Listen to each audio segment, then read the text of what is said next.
এটা হলো ডাইং মেশিনের এই রিলটার ব্যাক সুইচ।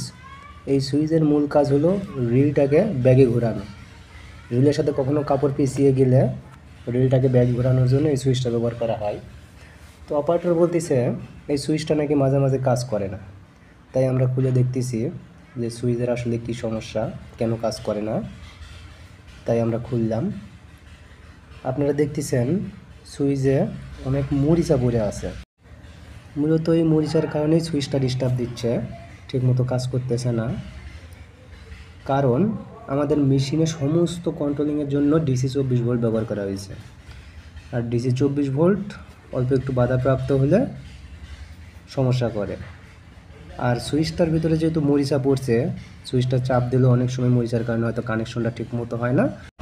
আর সুইচের অক্সিলারি ঠিকমতো কানেকশন না হলে এখান থেকে যে 24 ভোল্ট সাপ্লাইটা আমাদের প্যানেল বোর্ডের রিলেতে যায়, সেখানে ভোল্টেজটা পাবে না, সো কাজ প্রপারলি হবে না।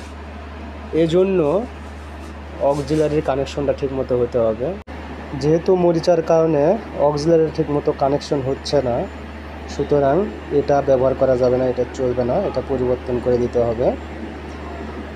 আমাদের কাছে যেহেতু এ ধরনের সুইচ নাই, এ ধরনের অক্সিলারি নাই, তাই আমরা সম্পূর্ণ সুইচটাই পরিবর্তন করে দিচ্ছি।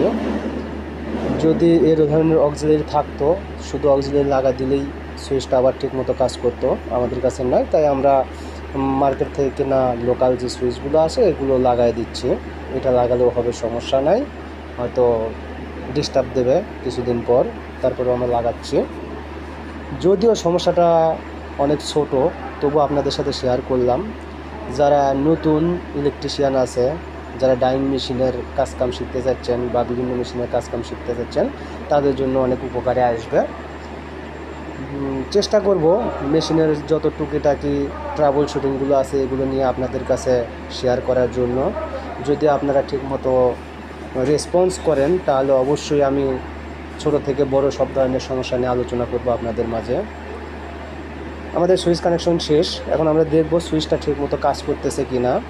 সুইচ দিলাম, আপনারা দেখতেছেন রিলটা ব্যাগে ঘুরতেছে, সো আমাদের সুইচটা কাজ করতেছে। ভিডিওটি ভালো লাগলে অবশ্যই শেয়ার করতে ভুলবেন না।